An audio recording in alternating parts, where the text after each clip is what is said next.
This page shows a lot of expressions of people on people's faces, and people show a lot of expressions, and this is something that children eventually need to learn. When they get to kindergarten, they're actually tested. Is this person happy or sad or angry or frightened? So this is something they need to learn about. And you might practice different faces with them. You might help them practice. Show me your angry face and get them to show you angry. And then show me a happy face and maybe even get them happy. What's a sad face look like? And they can also learn to look at other people and learn what a sad face looks like. And so when somebody else is sad, they can come over and comfort them, or they can let the teacher know somebody's sad. Anyway, it's a way of getting them to learn some of these emotions, and when they can name some emotions, they can understand that they exist, and it's not the end of the world. I'm angry, and I don't know what to do with myself. They feel emotions as a whole body experience, and that's why they stamp and they throw things when they're angry. And we learn as adults not to throw everything in sight when we're angry, but they don't know yet because it's a whole body experience for them.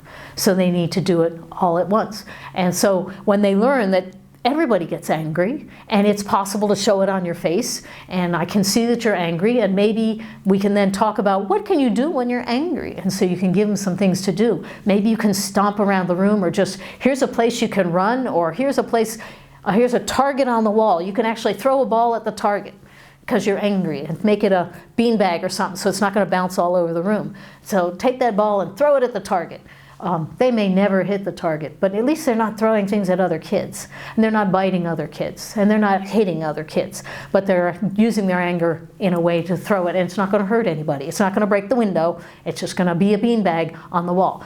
Use a small beanbag, not a big one. We don't want to hurt anybody or break anything if we can help it. There was a study done on mothers of young children about 6 months old, 6 to 10 months old, and they put two boxes out in front of mom, and they put the child facing mom at a little bit of a distance, and mom opened one box and smiled, you know, about what was in it, closed the box and opened the other box and made a face of, oh, and then pushed two boxes over towards the child.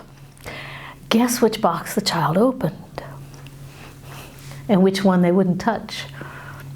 And in the study, I think jokingly they added, be careful what face you make when you have to go visit your in-laws. You know, you may not realize, like, oh golly, but they read your facial expressions. Be aware that you are giving away a lot of information in your face.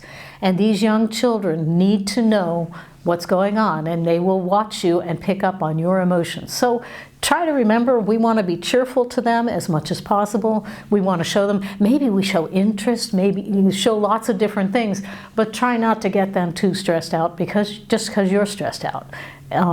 They then don't behave very well, and then you blame it on them.